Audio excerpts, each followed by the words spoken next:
कि हमने last lecture में देखा था, that is living organism and non living organism के बीच का डिफरेंस. ओके, आई होप कि आपको वो लेक्चर अच्छे से समझ में आ गया होगा और उसमें कोई डाउट्स नहीं होंगे. So will move towards next lecture, that is okay. उस नेक्स्ट लेक्चर से पहले we have some questions.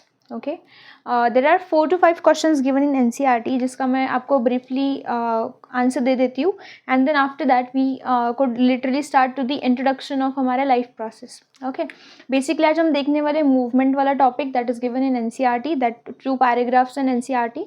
Okay, NCERT सामने लेके बैठना है, and without NCERT you will not understand what's going on in the class. Okay, refer the NCERT, look at the notes and lecture. Okay, and you'll get the perfect clarification of the entire topic. Okay, so basically first question that NCERT says that if someone is sleeping still, we think that they are alive. How did we know that? Okay, अगर कोई इंसान है जो जिस सोया है और कोई coma में है या फिर कोई मर गया है, हमें कैसे पता चलेगा कि वो जिंदा है या फिर मर गया? ओके, अब आपको ये डिफरेंस पता होना चाहिए कि अगर कोई ऑर्गेनिज्म है, मानो कोई ऑर्गेनिज्म ए है, okay, that particular person is sleeping and second is that who is dead. Okay, क्या आपको इसमें कोई मेटाबॉलिक एक्टिविटीज़ दिखेगी? यहाँ पे हमें क्या दिखेगी? मेटाबॉलिक एक्टिविटीज़ यहाँ पे हमें नहीं दिखेगी, बट यहाँ पे दिखेगी. यहाँ पे हमें क्या दिखेगा? चेस्ट मूवमेंट दिखेगा. क्या दिखेगा? चेस्ट मूवमेंट दिखेगा. कहाँ पे? यहाँ पर क्या है? यहाँ पे दिखेगा? हमें यहाँ पे नहीं दिखेगा. सो बेसिकली यहाँ पे हार्ट बीट चल रही होगी. यहाँ पे क्या चल रही होगी? हार्ट बीट चल रही होगी, और यहाँ पे नहीं चल रही होगी. So this are the differences. हमें कैसे पता चलता है? इन डिफरेंसेस से पता चलता है. Next we have that, okay, plant are living और non living. Okay, plant living है या फिर नॉन लिविंग है? Basically we can say that plants are living organism. Okay, plants कैसे? लिविंग ऑर्गेनिज्म, बिकॉज उनके अंदर क्या हो रहा है? उनके अंदर मेटाबॉलिक एक्टिविटीज़ हो रही है. क्या हो रही है? उनके अंदर मेटाबॉलिक एक्टिविटीज़ हो रही है. Second, they respond to external factors. वो क्या करते हैं? एक्सटर्नल फैक्टर्स को रिस्पॉन्ड करते हैं. Okay, they respond to external factors. Example, वो रिस्पॉन्ड करते हैं लाइट को. किससे रिस्पॉन्ड करते हैं? लाइट को रिस्पॉन्ड करते हैं, वाटर को रिस्पॉन्ड करते हैं, ग्रेविटी को वो रिस्पॉन्ड करते हैं. ओके, अगर कोई पेड़ है या फिर कोई प्लांट है छोटा सा, वो आपने घर के अंदर प्लांट किया है, यहाँ पे खिड़की के पास. ओके, एंड देन उस साइड से धूप आ रही है, तो क्या होगा? वो जो प्लांट है वो किस डायरेक्शन में ग्रो होना स्टार्ट हो जाएगा? वो खिड़की के टूवर्ड्स बेंड होना स्टार्ट हो जाएगा. Why? Because it is reacting towards light. And anything that have, वो जो रिएक्ट करता है कोई भी ऑर्गेनिज्म टूवर्ड्स एक्सटर्नल फैक्टर्स, हम उसे क्या बोलते हैं? हम बोलते हैं लिविंग ऑर्गेनिज्म. हमने लास्ट लेक्चर में देखा था. ओके, लिविंग ऑर्गेनिज्म क्या होता है, कैसे नॉन लिविंग होता है, हमने ये देखा है लास्ट लेक्चर में. ओके, नेक्स्ट क्वेश्चन हमारे पास है, एंड ऑल्सो ये क्या शो करता है? अगर और एक ले हम, इट शो मूवमेंट. क्या शो करता है? ये मूवमेंट भी शो करता है प्लांट. ओके, प्लांट हवा अगर आ रही है वगैरह वगैरह, तो ये क्या शो करता है? मूवमेंट शो करता है. ग्रोथ शो करता है. मूवमेंट ऑल्सो क्या शो करता है? ग्रोथ भी शो करता है. It also shows reproduction. Okay, क्या शो करता है? रिप्रोडक्शन भी शो करता है. ब्रीदिंग शो करता है. एक्सचेंज ऑफ गैसेस शो करता है. तो ये सारे पॉइंट्स किसके अंदर आएंगे? Plant is a living organism. Next हमारे पास आता है that name some animals that breathe without visible movement. इसके अंदर example we have turtles and crocodiles. उनका एक्सटर्नल फैक्टर, जो एक्सटर्नल शेल होता है वो बहुत ज़्यादा टफ होता है, तो हमें पता ही नहीं चलता कि वो ब्रीथ कर रहा है फिर नहीं कर रहे हैं. तो ये जो पॉइंट है वहाँ पे कि ये वाला कि चेस्ट मूवमेंट वगैरह हमें दिखती ही नहीं है उनकी, बिकॉज उनका जो अपर ये है वो बहुत ज़्यादा टफ होता है. Okay, so we think that they are gone, but they are not actually gone. ठीक है, आई होप कि आपको जो चारों क्वेश्चंस होंगे वो आपको क्लियर होंगे. 4 नहीं थे, 3 ही थे. ओके, ठीक है. अभी हम टॉपिक स्टार्ट करें मूवमेंट. क्या टॉपिक है हमारे पास? मूवमेंट. हम पूरा ऑन एंड ऑफ NCERT के ऊपर जाएंगे. ओके, तो हम देखते हैं अभी मूवमेंट क्या होता है, किस तरह से होता है, एंड ये हमें यहाँ पे क्यों पढ़ना है. ओके, ठीक है. देखो, बेसिकली हम जब बात करते हैं मूवमेंट की, किसकी बात कर रहे हैं हम लोग? टॉपिक क्या है हमारा? मूवमेंट. ओके, बेसिकली मैंने कल भी आपको बताया था, नहीं कल नहीं बताया था. ठीक है, सुनो, there are two things. Okay, क्या होता है? एक होता है लोकोमोशन सुनो बात को, ओके। एक होता है लोकोमोशन, एक होता है हमारे पास मूवमेंट। एक क्या होता है लोकोमोशन, एक होता है मूवमेंट। बेसिकली हमारे पास ये डिफाइनिंग फीचर है या फिर नहीं है, मतलब NCERT says that movement, NCERT says that movement मतलब ये पर्टिकुलर डिफाइनिंग फीचर है या फिर नहीं है, ये एनसीईआरटी में क्वेश्चन पूछ रहे हैं। So NCERT says movement is not a defining characteristic of life। Movement क्या नहीं है, डिफाइनिंग कैरेक्टरिस्टिक ऑफ लाइफ नहीं है। व्हाई? अब समझो what is the basic difference between movement and locomotion. Okay, सुनो बात को। लोकोमोशन मतलब क्या होता है एंड मूवमेंट मतलब क्या होता है। Locomotion means, what is locomotion? Locomotion means location and motion means क्या? मोशन मीन्स होता है मूवमेंट या फिर हाँ ठीक है, मूवमेंट आप लिख सकते हो, मूवमेंट। बेसिकली ऐसी मूवमेंट जिससे क्या चेंज हो, लोकेशन चेंज हो। The type of movement, the type of movement by which location is changed, is called as, that particular movement is called as locomotion। मैं यहाँ पे खड़ी हूँ एंड मैं कुछ हाथों पैरों को हिला रही हूँ तो मैं यहाँ पे जाके खड़ी हो सकती हूँ। What I did, I changed my location by moving, doing some movement is called as locomotion। and in opposite to it, movement, okay, what is movement? कि मेरा पैर ऐसा है, मैं ऐसे कर रही हूँ, हाथ ऐसा है, ऐसे कर रही हूँ। So this is the movement and movement की वजह से क्या हो रहा है, लोकोमोशन हो रहा है। So NCERT says that movement is not a defining feature of life, okay, या फिर defining characteristic of life. So basically हम समझते हैं what is the meaning of defining feature. Okay, what is the basically defining characters, NCERT बोल रही है it is not a defining feature। so what is defining feature, हमें ये तो पता होना चाहिए। थोड़ा सा 2 मिनट सोचो, आपको मैं टाइम देती हूँ समझने के लिए what is movement and what is locomotion। सोचो थोड़ा सा। डिफाइनिंग फीचर मतलब क्या? there should not be any exceptions,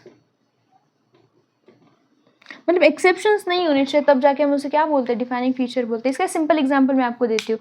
movement would be थोड़ा सा कॉम्प्लिकेटेड आपके लिए, ओके। मतलब उसकी क्लियर बाउंड्रीज होती है, ओके। क्या होता है बेसिकली, जब हम बोलते हैं कि कोई डिफाइनिंग कैरेक्टर्स है हमारे पास, तो उसकी क्या होती है, ऐसे डेफिनेट बाउंड्रीज होती है कि ओके इसमें कोई एक्सेप्शन ही नहीं है, कोई कुछ भी एक्सेप्शन नहीं है, ओके। सो जैसे कि हमारे पास क्या है, आपको समझने के लिए क्या बता सकते हैं,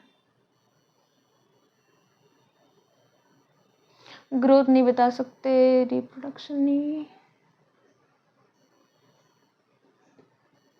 जैसे कि मेटाबॉलिक एक्टिविटीज़ अगर आप लोगे, okay, we can say metabolic activities जो हम कर रहे हैं, मेटाबॉलिज्म वगैरह वगैरह की जो भी रिएक्शंस ऑर्गेनिज्म के अंदर हो रही है उसे हम क्या बोलते हैं, मेटाबॉलिज्म बोलते हैं। सो अगर आप देखोगे लिविंग ऑर्गेनिजम्स के अंदर बहुत सारी मेटाबॉलिक एक्टिविटीज़ हो रही है, बट नॉन लिविंग के अंदर एक भी मेटाबॉलिक एक्टिविटी नहीं हो रही। So we can say that metabolic activities are characteristic feature of life. मतलब क्यों, उसमें कोई एक्सेप्शन ही नहीं है।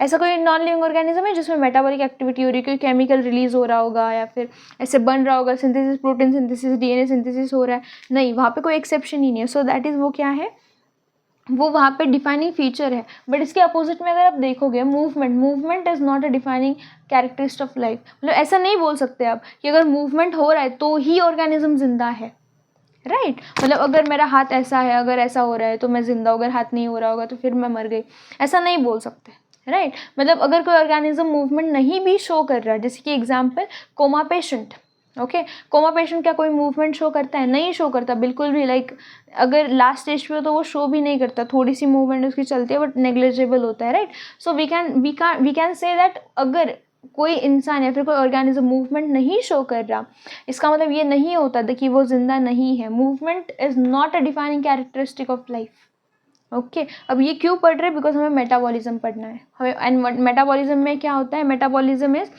Sum total of all the chemical reactions occurring in the body, इसे हम क्या बोलते हैं, मेटाबॉलिज्म बोलते हैं। अब मेटाबॉलिज्म मतलब क्या, कि अगर कोई बॉडी में कोई चीज़ रिलीज हो रही होगी तो वो क्या है, मेटाबॉलिक रिएक्शन है, ऐसी रिएक्शन जो बॉडी को कुछ ना कुछ फंक्शन देगी, वो बॉडी के अंदर क्या करेगी, कुछ ना कुछ फंक्शन करेगी, उसे हम क्या बोलते हैं, मेटाबॉलिक रिएक्शन। एंड मानो कोई चीज़ यहाँ पे रिलीज हो रही, मैं सारा लिख के दूंगी, I explain you proper way, समझो अभी बात को। फिलहाल कोई चीज़ ब्रेन में रिलीज हो रही है बट वो वहाँ पे नहीं चाहिए, उसका फंक्शन कहीं तो पेट में है या फिर कहीं भी everywhere anywhere in the body दूसरी जगह पे है, ओके। तो वहाँ से यहाँ से उठा के उसको प्रॉपर जहाँ पे उसका फंक्शन है वहाँ पे लेके जाने का काम। ओके यहाँ पे हमारे पास दो टाइप्स हैं, ओके मूवमेंट के हमारे पास कितने टाइप्स हैं, दो टाइप्स हैं। फर्स्ट टाइप आता है हमारे पास physical movement and second type आता है केमिकल मूवमेंट। फिजिकल मूवमेंट में वही सारी चीज़ें आती है, एग्जांपल रनिंग हो गया, वॉकिंग हो गया, एक जगह से दूसरी जगह पे फिजिकल मूवमेंट शो करना, दैट इज़ वो किसके अंदर आता है, फिजिकल मूवमेंट के अंदर। और अगर हम बात करें केमिकल मूवमेंट, तो केमिकल मूवमेंट के अंदर आता है कि मानो कोई केमिकल कहाँ पे सिक्रेट हो रहा है, जैसे मैंने आपको बताया कि ब्रेन में अगर सिक्रेट हो रहा है, उसकी अगर ज़रूरत हमें किसी कहीं और जगह पे है तो यहाँ से लेकर वहाँ तक जाएगा, ये क्या हो रहा है, केमिकल मूवमेंट हो रहा है। तो ये इस मूवमेंट को जब particular movement of the movement of chemical that are release and synthesised in one part of body is transported to another part is called chemical movement. Basically chemical movement मतलब क्या, कोई भी केमिकल क्या हो रहा है, रिलीज हो रहा है एंड सिंथेसाइज हो रहा है, ओके सिंथेसाइज होके पहले सिंथेसाइज होगा और फिर रिलीज होगा, मतलब बनेगा ना पहले। सिंथेसाइज मतलब क्या, मेक होना मतलब बनना, ओके सिंथेसिस मतलब क्या, मेक, एंड रिलीज मतलब क्या, वहाँ से फ्लो होना, एंड फ्लो होने के बाद उसे हम क्या करेंगे, ट्रांसपोर्ट करेंगे। सो ये क्या है, थर्ड। तो जब ये हम ट्रांसपोर्ट करेंगे, इस ट्रांसपोर्ट को हम क्या बोलते हैं, इस ट्रांसपोर्ट को हम बोलते हैं केमिकल मूवमेंट। एंड इसी को हम बोलते हैं, हम क्या बोलते हैं, इसी को हम बोलते हैं also called as molecular movement, also called as molecular movement. ठीक है, हमारे पास नेक्स्ट टॉपिक आता है, that is just let me see the NCERT। Okay basically अगर आप देखोगे यहाँ पे केमिकल मूवमेंट जो है हमारे पास, that is small scale process. ये कैसा है, it is a small scale process. ये कैसा प्रोसेस है, ये स्मॉल स्केल प्रोसेस है, बट इसके अपोजिट में ये कैसा है, large scale process. What do you mean by large scale process and small scale process. जब अगर आप देखोगे यहाँ पे तो आपको दिखेगा कि केमिकल बॉडी में अगर कोई रिलीज हो रहा है तो वो स्मॉल अमाउंट में होता है, ओके कोई हार्मोन हो, कोई एंजाइम हो, प्रोटीन, वो बहुत ज़्यादा छोटे से अमाउंट में क्या हो रहा है, रिलीज हो रहा होता है। अपोजिट टू दैट अगर आप देखोगे फिजिकल मूवमेंट, तो फिजिकल मूवमेंट बहुत ज़्यादा बड़ी अमाउंट में होता है। मतलब मैं अभी भी क्या कर रही हूँ, I am doing physical movement, मतलब हम दिन में कितना सारा फिजिकल मूवमेंट करते हैं। And apart from that chemical movement body में बहुत छोटी सी अमाउंट में होता है, अमाउंट भी छोटा होता है, ओके कि milligrams, micrograms and like generally mLs में होता है, ओके इससे ज़्यादा, या फिर ब्लड का अगर देख लो तो लीटर्स में हो गया, इससे ज़्यादा क्या होता है, नहीं होता, ओके दिन का लीटर्स में हो सकता है, केमिकल एंजाइम्स का माइक्रोग्राम, माइक्रो लीटर, इतना एंजाइम वगैरह प्रोटीन हम ये करते हैं, सिंथेसिस करते हैं, बिकॉज रिक्वायरमेंट ही क्या है, बहुत ज़्यादा कम है। ये क्या है, small scale process, getting the point. ये कैसा है, स्मॉल स्केल प्रोसेस है। अगर आप देखोगे ये कैसा प्रोसेस है, ये इनविजिबल है। क्या ये हमारे आंखों को दिखता है, हमें पता चलता है एंजाइम रिलीज हुआ या फिर नहीं हुआ, नहीं हमें नहीं दिखता। Opposite to this is a visible process. कैसा है, ये विजिबल प्रोसेस है, ये इनविजिबल प्रोसेस है, हम नेकेड आई से उसको नहीं देख सकते, जब तक हम कोई टेस्ट ना कर ले, कोई कुछ ना कर ले, हमें नहीं पता चलता कि ये पर्टिकुलर प्रोसेस हुआ है या फिर नहीं हुआ है। आई होप कि आपको ये मूवमेंट समझ में आ गया होगा, okay this is all about movement. अभी समझते हैं हम ये मॉलिक्यूलर मूवमेंट क्या होता है, जो मैंने अभी आपको लिख के दे दिया, बट NCERT से मॉलिक्यूलर मूवमेंट। सो उसको हम थोड़ा सा डिटेल में देखते हैं एंड थोड़ा सा इंपॉर्टेंस भी देखते हैं, what is the importance of molecular movement and why do we need that particular molecular movement, वो भी हम देखते हैं।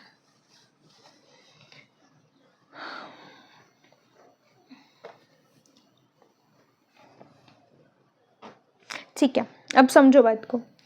Next topic we have that is molecular movement, वही जो मैंने अभी आपको लिख के दिया, सेम डेफिनेशन है. Okay, what is molecular movement? Molecular movement is also called as chemical movement.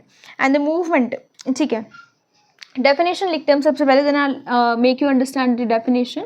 The movement, NCERT की लाइन है, द मूवमेंट ऑफ मॉलिक्यूल्स, किसकी हो रही है? मॉलिक्यूल्स की. That occur at cellular level and is not visible, obviously is not visible to eyes, visible to naked eyes is called, ठीक है, इसको हम क्या बोलते हैं? इसे हम बोलते हैं मॉलिक्यूलर मूवमेंट. एग्जाम्पल अगर आप लोगे, सलाइवरी ग्लैंड्स, सलाइवा कहाँ से रिलीज हो रहा है? सलाइवरी ग्लैंड से क्या हो रहा है? सलाइवा रिलीज हो रहा है. ठीक है, basically what is molecular movement? Molecular movement is a movement that is occurring कहाँ पे? सेलुलर लेवल के ऊपर. मतलब ये सारी चीज़ें, सिंथेसिस एंड रिलीज कहाँ पे हो रही है? क्या हो रहा है? First of all synthesis and then release. Okay, ये सिंथेसिस कहाँ पे हो रही है? सलाइवरी सेल्स, वो जो होगी, ओके, जहाँ पे सलाइवा बन रहा है उस सेल्स में, ओके, वो कहाँ पे होगी? बन रही होगी. एंड रिलीज कहाँ से हो रही है? सलाइवरी ग्लैंड से वो रिलीज हो रही है. बेसिकली ये सारी जो मॉलिक्यूलर मूवमेंट है, ये किस लेवल पे हो रही है? ये हो रही है सेलुलर लेवल. हमारे पास होती है ना लेवल, जैसे कि cell level, tissue level, okay, होता है हमारे पास ऑर्गन सिस्टम वगैरह वगैरह से, वो सारी चीज़ें. तो ये जो मॉलिक्यूलर मूवमेंट हो रहा है, ये किस लेवल पे हो रहा है? सेलुलर लेवल पे हो रहा है, सेल के लेवल पे हो रहा है. आई होप कि आपको ये समझ में आ गया होगा. Okay, what is molecular movement? The movement of molecule, okay, कहाँ से? सेलुलर लेवल, ओके, जहाँ पे हमें ज़रूरत है उसकी, जो भी कुछ भी फंक्शन अगर हमें करना है, तो यहाँ से वहाँ तक. ओके, ये क्या है हमारे पास? सलाइवा, मतलब इस मूवमेंट को हम क्या बोलते हैं? मॉलिक्यूलर मूवमेंट बोलते हैं. एंड बेसिकली मॉलिक्यूलर मूवमेंट अगर आप देखोगे तो उसका एग्जांपल हमारे पास क्या है? Saliva.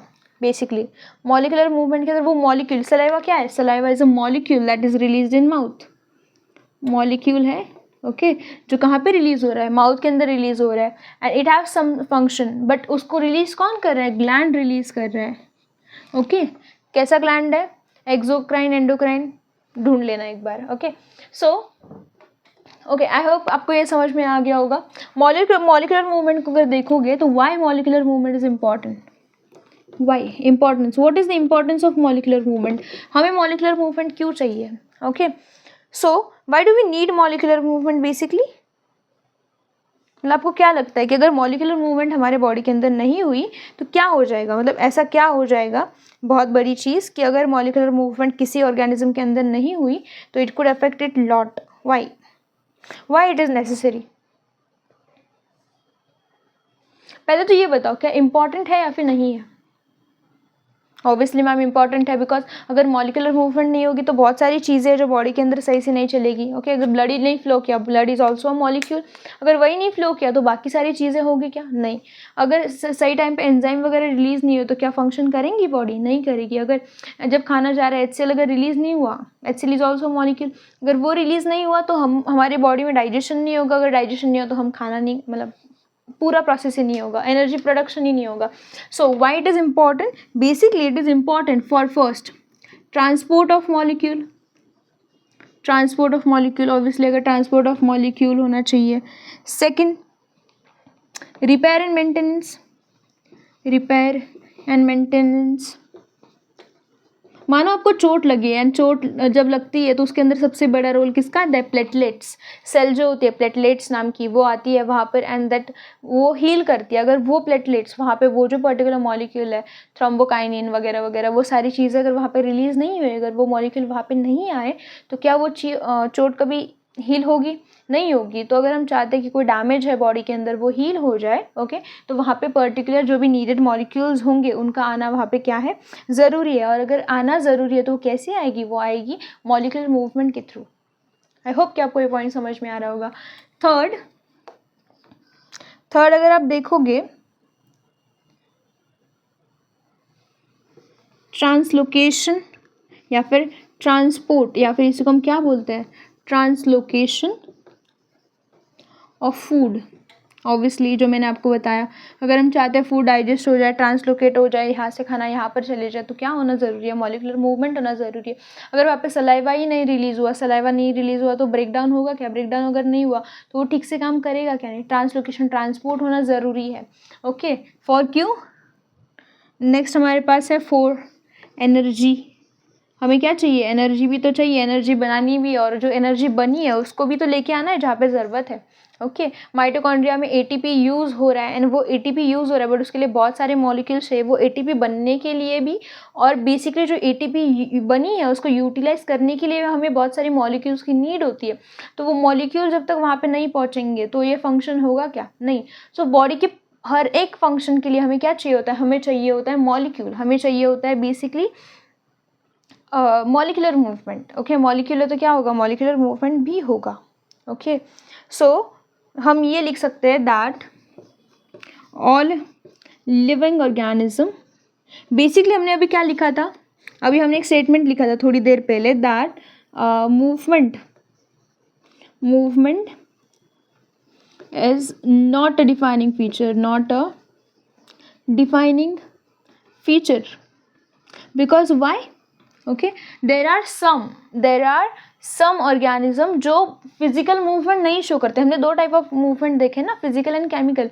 There are some organism जो फिजिकल मूवमेंट नहीं शो करते, बट केमिकल मूवमेंट हर कोई शो करता है। ओके, वो लिविंग है बट वो फिजिकल मूवमेंट नहीं शो कर रहा। मूवमेंट के अंदर तो दोनों चीज़ें आती है, बट हम जब बात करते हैं बट केमिकल मूवमेंट, या फिर इसी को हम क्या बोलते हैं, molecular movement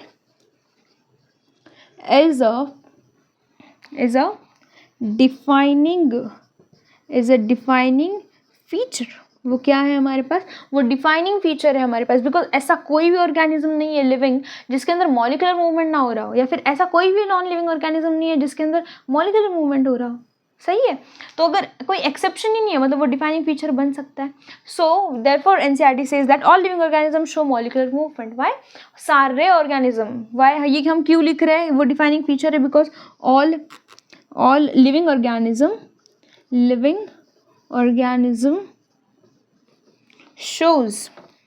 shows molecular movement या फिर केमिकल मूवमेंट जिसको हम बोलते हैं। ओके, तो वो सारे ऑर्गेनिज्म शो करते हैं। Okay, is it clear, molecular movement clear है आप लोगों को, आई होप कि आपको ये क्लियर होगा। कोई डाउट है, 1 मिनट मैं आपको देती हूँ, आप थोड़ा सा देख लो। ओके, मॉलिक्यूलर मूवमेंट क्या है हमारे पास, मॉलिक्यूलर मूवमेंट है जो ऐसा मूवमेंट जो सेल से रिलीज होता है, सेल से बनता है, वो सारी चीज़ें। ओके, एंड सेल उसको रिलीज करती है। Why it is important, it is important ताकि ट्रांसपोर्ट ऑफ मॉलिक्यूल्स हो सके एक जगह से दूसरी जगह पे, रिपेयर मेंटेनेंस में उसका इम्पॉर्टेंट है, फूड के ट्रांसपोर्ट पे उसका इम्पॉर्टेंस है, एनर्जी प्रोडक्शन में उसका इम्पॉर्टेंस है। हर जगह पे बॉडी पे जहाँ पे कुछ भी फंक्शन हो उसमें किसका इंपॉर्टेंस है, उसमें हमारा मॉलिक्यूलर मूवमेंट का इंपॉर्टेंस है। जैसे हमने देखा था molecular movement is not a defining feature of organism, but molecular movement या फिर chemical movement is a defining feature. Why it is defining feature, because कोई भी ऐसा लिविंग ऑर्गेनिज्म को नहीं मिलेगा जिसमें क्या नहीं हो रहा है, मॉलिक्यूलर मूवमेंट नहीं हो रहा है, और कोई भी नॉन लिविंग ऑर्गेनिज्म ऐसा नहीं मिलेगा जिसके अंदर मॉलिक्यूलर मूवमेंट हो रहा हो। That's true, yeah. So this was all about molecular movement. आगे हमारे पास टॉपिक है that is virus, all सबका फेवरेट, मेरा भी, I like viruses, that is my favorite topic to study। ज़िंदगी में वायरस की कमी नहीं है, बट फिर भी ये वायरस तो पढ़ना पड़ेगा।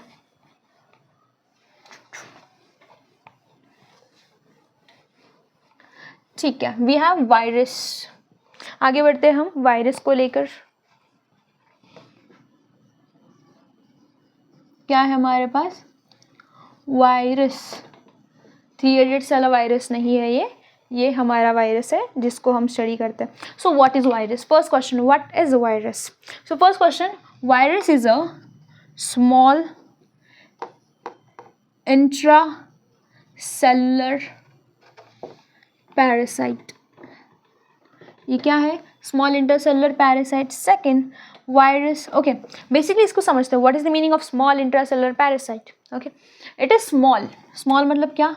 It is microscopic. माइक्रोस्कोपिक. इसको हमें क्या करना पड़ेगा? माइक्रोस्कोप से देखना पड़ेगा, तब जाके हमें क्या दिखेगा? वायरस दिखेगा. It is intracellular. इंट्रासेलुलर मतलब क्या होता है? Inside the cell. मतलब ऐसा ऑर्गेनिज्म जो कहाँ पे है? Inside the cell. And parasite. Parasite मतलब क्या? The organism that takes nutrition from other living organism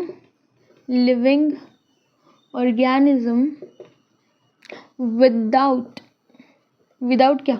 Without killing them.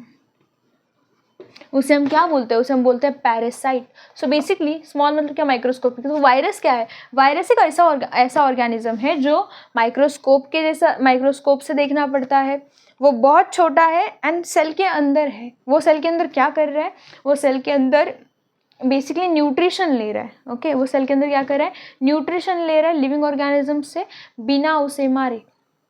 वो ऑर्गेनिज्म को मार नहीं रहा, बस वो क्या कर रहा है? सेल के अंदर जा रहा है, उसका न्यूट्रिशन ले रहा है, खुद उसका जो खाना था वो खुद खा रहा है और खुद की प्रोजेनी बढ़ाया जा रहा है. ओके, एक होता है इसके अंदर एक्स्ट्रा सेलुलर मतलब क्या? Outside this cell. ओके, इसका अपोजिट इंट्रासेलुलर का अपोजिट होता है एक्स्ट्रा सेलुलर. तो दैट इज द मीनिंग. उसका मीनिंग क्या होता है? Outside this cell. I hope कि आपको ये क्लियर होगा. Okay, what is virus? Virus is a small intracellular parasite. Okay, ठीक है. नेक्स्ट हम देखते हैं उसके बाद जेनेटिक मटेरियल कैसा होता है. It has genetic material. कैसे जेनेटिक मटेरियल होता है उसके अंदर होता है आरएनए. और कैसा? और मतलब क्या? और मतलब या तो आरएनए होगा या फिर डीएनए होगा. ओके, एंड स्ट्रक्चर कैसा होता है उसका स्ट्रक्चर मैं आपको बताती हूँ ड्रॉ करके. उसका स्ट्रक्चर होता है genetic material surrounded by protein coat. Virus के अंदर कुछ भी नहीं होता. अगर आप देखोगे ना, वायरस के अंदर लिटरल कुछ भी नहीं होता. ओके, वायरस के अंदर कुछ भी नहीं होता. ओके, मतलब वो सिर्फ एक जेनेटिक मटेरियल है और एक प्रोटीन कोट है. ओके, अगर मैं आपको स्ट्रक्चर ड्रॉ करके दिखाऊं. ओके,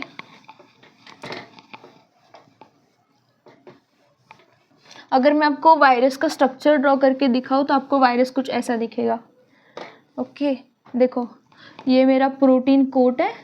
ओके, ये एंड ये मेरा जेनेटिक मटेरियल. ये क्या है? मेरा जेनेटिक मटेरियल. और basically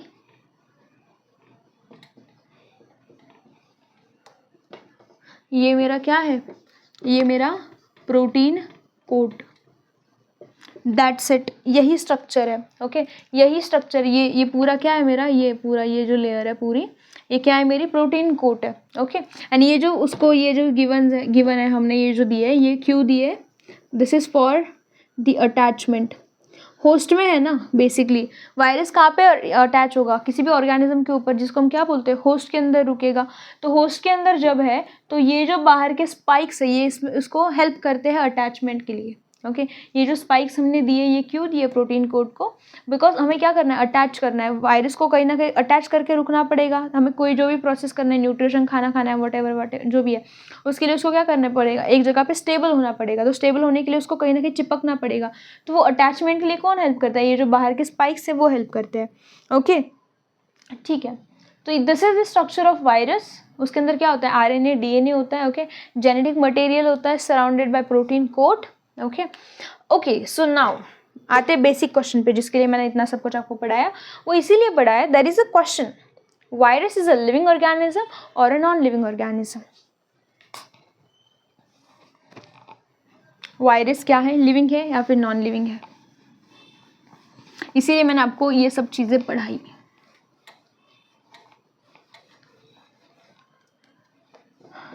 what is virus is a living organism और नॉट अ लिविंग ऑर्गेनिज्म? इसका आंसर क्या है?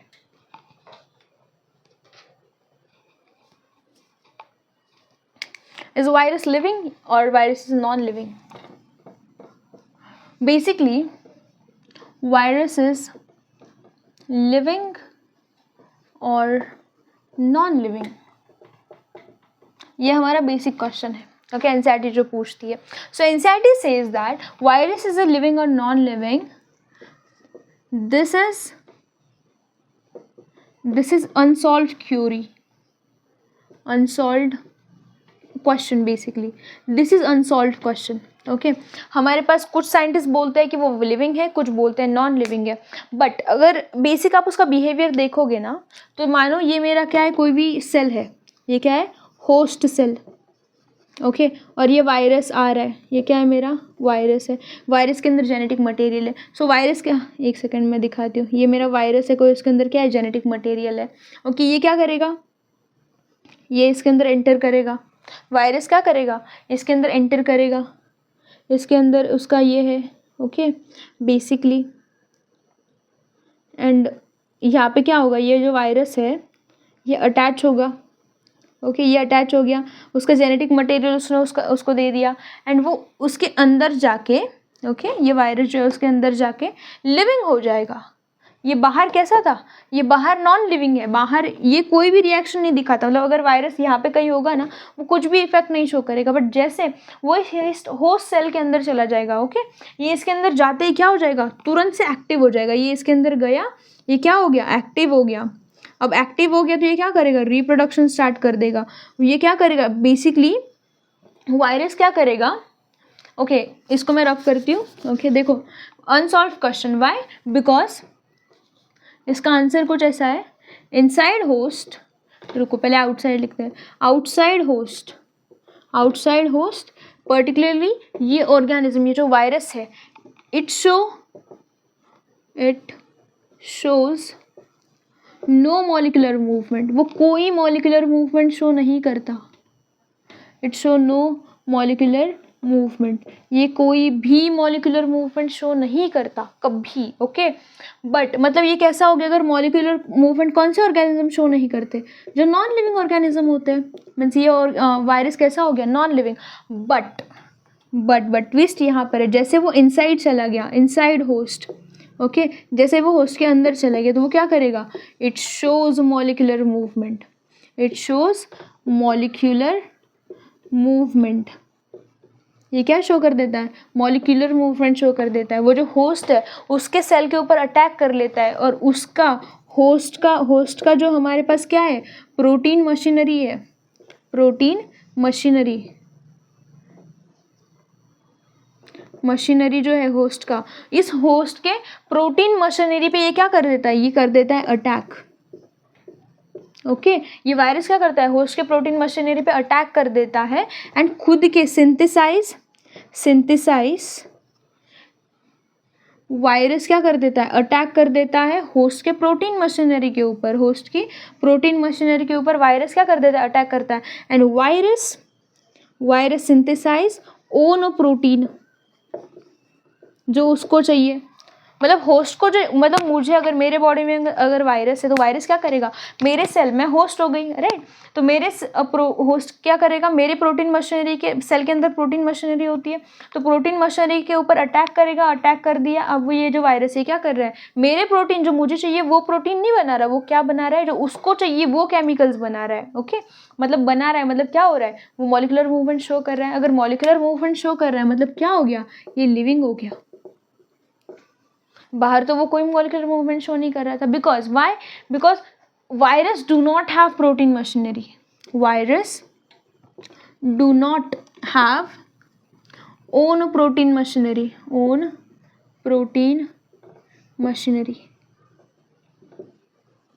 ओके, उसके बाद खुद का कोई प्रोटीन मशीनरी नहीं है, मतलब प्रोटीन बनाने का जो मशीन है उसके अंदर नहीं है. इसलिए वो क्या करता है, बाहर स्विच ऑफ रहता है. उसको हम क्या बोलते हैं, डेड बोलते हैं, फिर नॉन लिविंग बोलते हैं. बट जैसे ही वो इनसाइड द होस्ट आ जाता है उसको पता है क्योंकि यहाँ पे प्रोटीन मशीनरी है, तो वो क्या होता है, प्रोटीन मशीनरी पे अटैक करता है. प्रोटीन मशीनरी पे अटैक किया तो खुद के प्रोटीन बनाने लग गया. तो वो क्या करता है वहाँ पे करता है वो रिप्रोड्यूस. अगर वो रिप्रोड्यूस कर रहा है तो वो कैसा ऑर्गेनिज्म है? लिविंग हो गया, उसने अटैक कर दिया।